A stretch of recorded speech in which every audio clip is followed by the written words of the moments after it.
반갑습니다. 오늘 나눌 룻기는 4장에 불과한 짧은 책입니다. 그러나 그 안에는 사사시대의 어두움 속에서 한 줄기 빛처럼 비춰진 하나님의 인자와 그의 섭리, 그리고 하나님의 구속 역사에서 한편의 놀라운 드라마가 담겨 있습니다. 룻기는 사사시대의 혼란 속에 배경을 두고 있지만 하나님의 구원사가 한 가문 안에서 펼쳐집니다. 특히 이방 여인 룻의 아름다운 헌신에서 시작하여 다윗 왕조가 세워지고 더 먼 훗날에는 예수 그리스도의 왕권으로 이어지는 복음의 길이 열립니다. 특히 다윗 왕의 족보에 이스라엘과 원수처럼 지내는 모압 족속 여인이 등장한다는 것은 하나님의 구속이 혈통이나 민족의 한계를 넘어선다는 것을 보여줍니다. 룻기는 비유대인 여성 이야기를 통해 하나님의 우주적이고 보편적인 사랑을 드러내는 독특한 메시지를 전하고 있습니다. 룻기의 이야기는 베들레헴에 닥친 심한 기근으로 시작됩니다. 이 기근으로 인해 엘리멜렉이라는 한 베들레헴 사람의 가족이 사해 동쪽 모함 땅으로 이주합니다.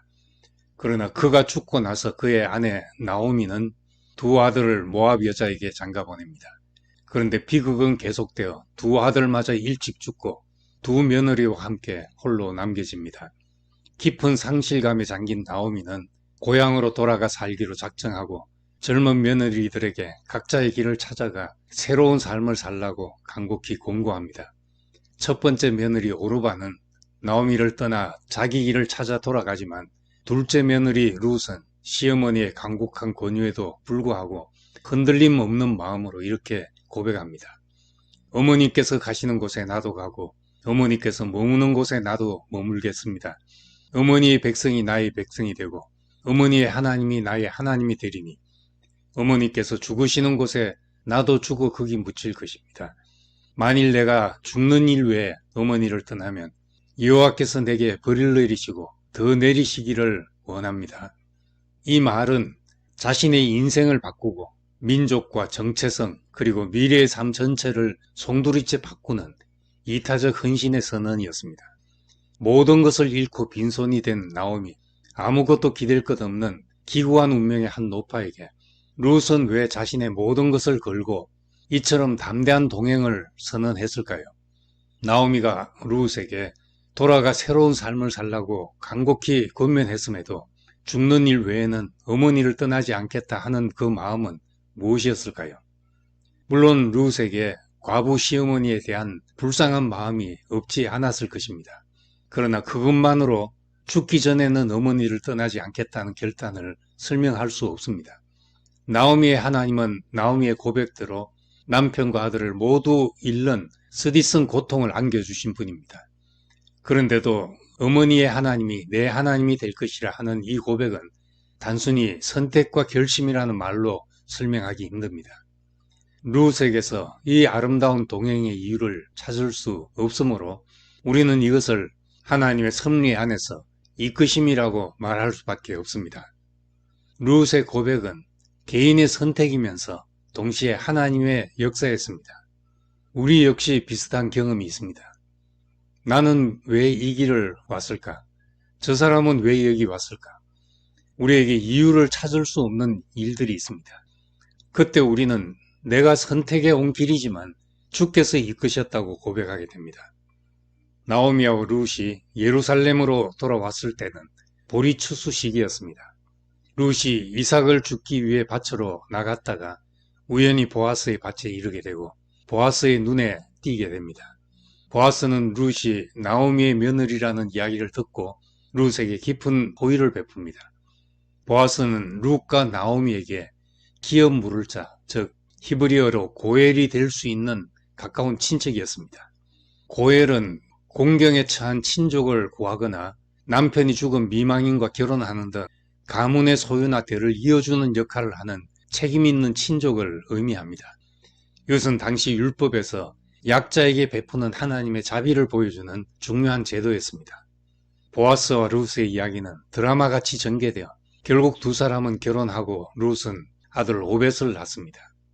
오벳이 이새를 낳고 이새는 위대한 이스라엘의 왕 다윗을 낳게 됩니다.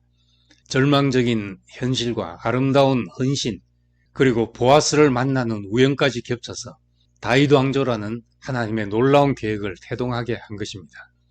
룻기는 다윗 왕조로 연결되는 이야기지만 영적으로는 그리스도와 교회의 이야기이기도 합니다. 룻기의 핵심 인물 중 하나인 보아스는 룻의 절망적인 상황을 회복시키기 위해 고엘의 의무를 기꺼이 수행합니다. 그는 죄의 지배 아래서 소망 없이 살아가는 인류에게 구원의 고엘이 되시는 그리스도의 예표가 됩니다. 그리스도의 십자가는 바로 이 고엘의 사랑을 통해 하나님의 헤세드를 궁극적으로 완성한 사건입니다.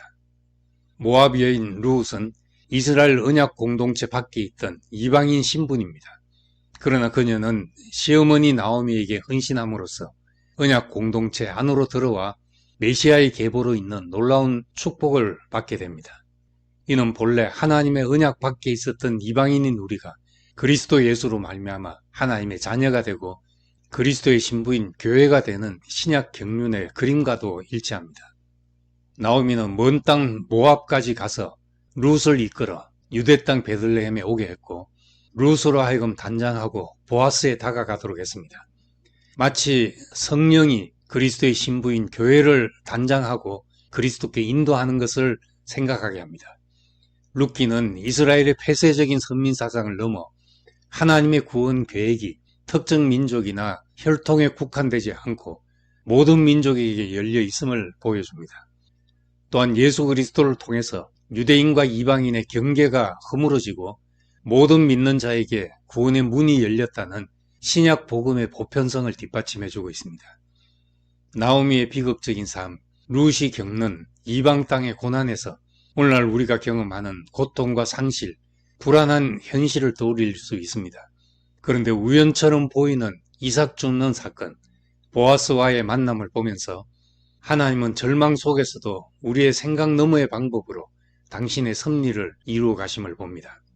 하나님이 어떤 일을 펼쳐 가실지 모르기 때문에 우리는 내가 무시했던 사람 또는 부정적인 사건과 환경에 대해서라도 하나님의 은혜와 섭리의 손 위에 내려놓을 필요가 있습니다. 자신을 이끄는 시어머니의 손에 모든 것을 맡기고 이전에 가지고 있던 모든 것을 내려놓고 담대히 새로운 길을 따르는 룻처럼 우리 역시 하나님의 인도하심을 따라 그의 계획과 헤세드의 은혜 안으로 담대히 따를 수 있기를 바랍니다. 감사합니다.